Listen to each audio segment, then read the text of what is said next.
ya. Kalau dari sektor investasi kita terus terang saja kita nih kecewa. Banyak investor-investor kita yang lari ke Malaysia saat ini, ya Pak ya. Lebih memilih Malaysia, kenapa? Kan begitu pertanyaan kita Pak. Google pilih Malaysia, invest 32T. Elon Musk, kemudian Tesla, Microsoft, Apple, semuanya ke Malaysia.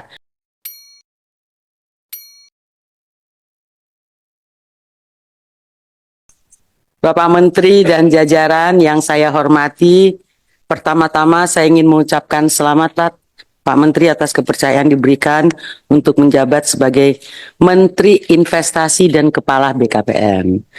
Saya yakin dengan latar belakang yang Pak Menteri miliki, terakhir Wakil BUMN, Menteri BUMN, Duta Besar, ya kan, Ketua Kadin, Ketua Pemenangan. Ya. Saya yakin Pak Menteri bisa memahami kendala-kendala investasi yang kita hadapi saat ini Pak Menteri.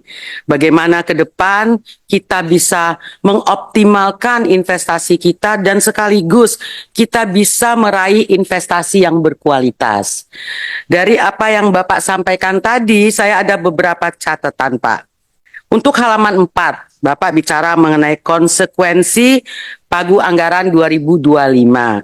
Memang saya melihatnya juga ikut prihatin ya Pak Menteri ya, target investasi naiknya begitu besar, tapi anggarannya, pemotongan anggaran itu cukup besar juga Pak Menteri.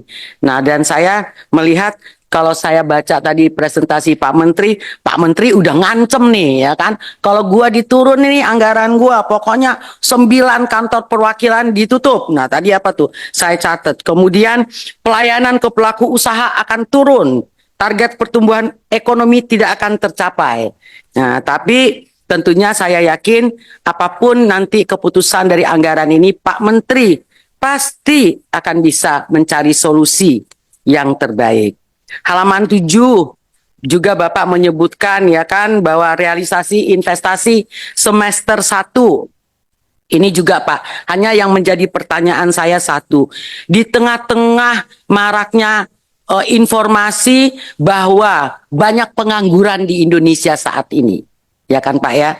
Tetapi Bapak mengatakan tadi bahwa investasi yang dimiliki saat ini itu menyerap tenaga kerja 1.225 bla bla orang tadi Pak. Nah ini angka dari mana? Apakah ini angka hitung sendiri? Apakah angka ini laporan dari investor waktu mereka minta izin usaha?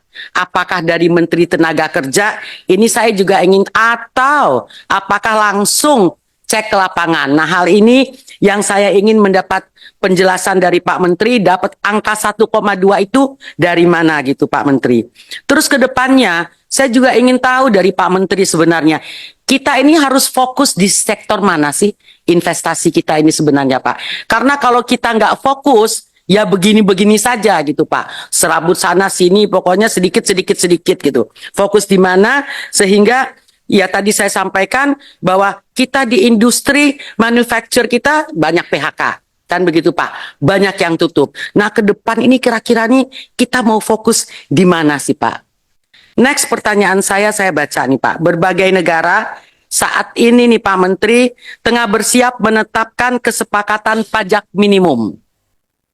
Global Minimum Tax. Sudah dari tahun 2021 sudah 136 negara yang setuju. Uni Eropa sudah setuju. Amerika sedang mendalami. Bagaimana sikap Indonesia ke depan Pak? Karena kita tahu ada perbedaan pendapat antara Menkyu dan Pak Bahlil Pak. Pak Bahlil menolak mengenai ini. Nah, menurut Bapak ini sepertinya bagaimana sikap kita ke depan untuk yang namanya global minimum tax ini? Karena ya nggak tahu ya Pak ya. Kalau dari sektor investasi kita terus terang saja kita nih kecewa. Banyak investor-investor kita yang lari ke Malaysia saat ini, ya Pak ya. Lebih memilih Malaysia, kenapa? Kan begitu pertanyaan kita Pak. Google pilih Malaysia, invest 32T. Elon Musk, kemudian Tesla, Microsoft, Apple, semuanya ke Malaysia. What is wrong with our country? Kan gitu pertanyaannya, Pak. Apa yang mereka miliki yang tidak kita miliki? Katanya nih, mereka itu di Malaysia itu mempergunakan teknologi yang ramah lingkungan. Emangnya kita nggak bisa? Kan begitu, Pak. Kita sudah coba tuh di Kalimantan ada Green Park ya, Pak ya. Ya kan? Tapi sekarang saya nggak dengar itu apa sih kelanjutannya dari itu, investor mana sih yang masuk membuka pabriknya di situ, itu juga nggak ada. Jadi menurut saya, ya bagi saya sih menjengkelkan Pak ya. Maksudnya mereka investasi di Malaysia, tapi Indonesia ini adalah target market mereka. Kita hanya diberikan untuk market segmennya mereka, untuk jualan aja di negara kita. Tetapi mereka investasinya di negara lain. Ada yang salah. Nah ini saya rasa ini yang harus dipikirkan oleh Kementerian Investasi, bagaimana kita menarik investasi-investasi itu ke ke Indonesia. Dan tentunya saya berharap di tangan Pak Menteri ini, Kementerian Investasi ini akan semakin baik ya Pak Menteri ya. Kemudian saya harap Pak Menteri ini kerjanya di dunia nyata Pak. Sekarang ini banyak sekali menteri itu kerja di dunia maya. Saya minta Pak Menteri bekerja di dunia nyata yang benar-benar ya tidak omon-omon aja gitu loh Pak, ya kan? Tapi memang kenyataan ini menghasilkan gitu loh Pak. Saya rasa demikian. Oh, satu lagi mengenai OSS. Dari saya masuk sampai periode 5 tahun saya selesai, OSS ini tidak pernah beres-beres dan menghabiskan duit yang begitu besar. Saya juga mau tanya sama Pak Menteri, dengan jebolnya PDNS kita kemarin, apa hubungannya? Ada kaitannya nggak dengan OSS kita, Pak? Saya rasa demikian, Bapak Pimpinan. Terima kasih.